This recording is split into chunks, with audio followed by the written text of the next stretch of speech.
बिहार में 2025 विधानसभा चुनाव की हलचल कह सकते हैं अब शुरू हो चुकी है।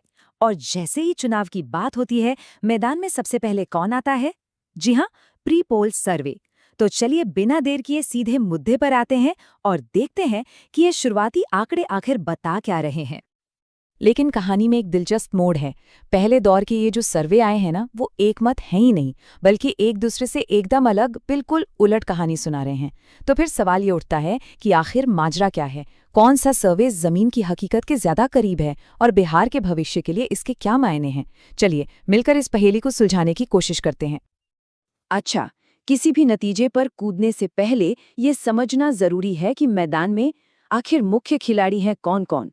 बिहार की जो राजनीति है, वो मोटे तौर पर दो बड़े गठबंधनों के इर्द गिर्द ही घूमती है।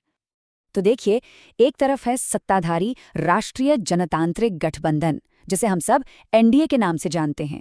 इसमें मुख्य तौर पर बीजेपी और नीतीश कुमार की जेडीयू है। और दूसरी तरफ है विपक्षी महागठबंधन, जो राष्ट्रीय स्तर पर इंडिया ब्लॉक का हिस्सा है। लेकिन हाँ, एक बात याद रखना बहुत जरूरी है। बिहार की राजनीति में ये गठबंधन कोई पत्थर की लकीर नहीं होते। यहाँ दलों का पाला बदलना मतलब बहुत आम बात रही है। और यही चीज चुनावों में एक अनिश्चितता का, एक कह सकते हैं सस्पेंस का तड़का लगा देती है। तो चलिए अब आते हैं इस पूरे विश्लेषण के सबसे दिलचस्प हिस्से पर, मतलब सर्वे के नतीजों पर। और यहीं पर कहानी में आता है एक बड़ा ट्विस्ट। सवाल ये है कि क्या मुकाबला एक तरफा है या फिर बिल्कुल कांटे की टक्कर होने वाली है? इस सवाल पर सर्वे खुद ही पूरी तरह से बटे हुए हैं।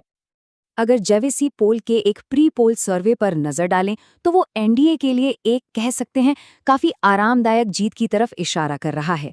ये आंकड़े देखिए, सर्वे एनडीए को 243 में से 120 से 140 सीटें दे रहा है। वहीं महागठबंधन को सिर्फ 93 से 112 सीटों के बीच ही समेट रहा है। मतलब ये तो एक बहुत बड़ा और साफ साफ अंतर दिख रहा है। लेकिन रुकिए जरा, जैसा कि पहले भी कहा था, कहानी इतनी सीधी साधी है नहीं। एक और सर्वे है जो मैदान में बिल्कुल ही अलग माहौल का संकेत दे रहा है। मूड ऑफ बिहार नाम का एक दूसरा सर्वे है और उसके मुताबिक दोनों गठबंधनों के बीच वोट शेयर का अंतर सिर्फ 1.6% है। हाँ, सही सुना, सिर्फ 1.6%। अब ये आंकड़ा तो एक बेहद करीबी, मतलब एकदम कांटे की टक्कर की तरफ इशारा करता है। तो सवाल ये उठता है कि आखिर दो सर्वे इतने अलग कैसे हो सकते हैं? देखिए, इसकी वजह अक्सर उनकी मेथडोलॉजी में होती है। यानी सर्वे करने का तरीका क्या था, सैंपल साइज कितना बड़ा था और यहाँ तक कि सवाल किस तरह से पूछे गए थे, इन सब चीजों से फर्क पड़ता है। अच्छा, सीटों और वोट शेयर की बात तो हो गई। अब जरा इससे आगे बढ़कर देखते हैं कि लीडरशिप यानी नेतृत्व के मोर्चे पर क्या चल रहा है, क्योंकि आखिर में बहुत से वोटर्स के लिए तो चेहरा ही सबसे ज्यादा मायने रखता है। तो मुख्यमंत्री पद के लिए पहली पसंद कौन बन रहा है? सी वोटर के एक सर्वे को देखें तो इस रेस में महागठबंधन के तेजस्वी यादव आगे चल रहे हैं। ये जो आंकड़े सामने हैं, इनमें सबसे बड़ा हिस्सा करीब 35.5% तेजस्वी यादव के पक्ष में ज्यादा दिख रहा है। उनके बाद नंबर आता है मौजूदा मुख्यमंत्री नीतीश कुमार का, और फिर एक दिलचस्प नाम है प्रशांत किशोर का। हालांकि उनका समर्थन प्रतिशत अभी कम है। तो देखिए, यहाँ एक और कंफ्यूजन सामने आता है। एक सर्वे में एनडीए सीटों में आगे है, लेकिन मुख्यमंत्री की पसंद के तौर पर विपक्ष का चेहरा ज्यादा पॉपुलर दिख रहा है ना दिलचस्प? अब इन सभी दिलचस्प आंकड़ों के बीच एक रियलिटी चेक भी बहुत जरूरी है। हमें ये याद रखना होगा कि ये सब सिर्फ शुरुआती रुझान है, फाइनल रिजल्ट्स नहीं।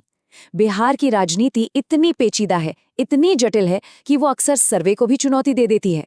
और इतिहास गवाह है, यहाँ कई बार बड़े बड़े चुनावी पंडितों के अनुमान भी धरे के धरे रह गए हैं। तो सवाल ये है कि आखिर बिहार में चुनाव का अनुमान लगाना इतना मुश्किल है क्यों?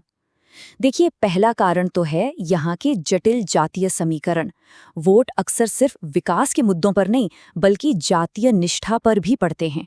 और इन समीकरणों की बारीकियों को पकड़ पाना सर्वे के लिए हमेशा से एक बड़ी चुनौती रहा है। दूसरा बड़ा फैक्टर है माइग्रेशन यानी प्रवासन। बिहार की एक बहुत बड़ी आबादी काम के लिए दूसरे राज्यों में रहती है। अब चुनाव के वक्त इनमें से कितने लोग वोट डालने वापस आते हैं, इसका अंदाजा लगाना लगभग नामुमकिन है। और ये चीज नतीजों को पूरी तरह से पलट सकती है। तो अब जब हमने सर्वे के इस कंफ्यूजन और बिहार की राजनीतिक जमीन की मुश्किलों को समझ लिया है, तो सवाल उठता है कि आगे क्या? तो चलिए अब चुनाव की जो आधिकारिक टाइमलाइन है उस पर एक नज़र डालते हैं। ये तारीखें याद रखने वाली हैं। चुनाव 2 फेज में होंगे, 6 नवंबर और 11 नवंबर 2025 को, और फिर फैसले का दिन होगा 14 नवंबर। इसी दिन ये साफ हो जाएगा कि ये शुरुआती सर्वे हकीकत के कितने पास थे और बिहार की कमान अगले 5 साल के लिए किसके हाथ में जाने वाली है। तो आखिर में सवाल यही बचता है कि जब सर्वे खुद ही बटे हुए हैं और बिहार में उनका पुराना रिकॉर्ड भी बहुत भरोसेमंद नहीं रहा, तो आखिर वो कौन सी ज़मीनी हकीकत होगी जो नतीजों का फैसला करेगी? क्या ये स्थानीय उम्मीदवारों की लोकप्रियता होगी, या फिर बेरोजगारी और महंगाई जैसे बड़े मुद्दे, या फिर आखिरी वक्त में बना कोई नया राजनीतिक समीकरण? इन सब सवालों का जवाब तो अब 14 नवंबर को ही मिलेगा।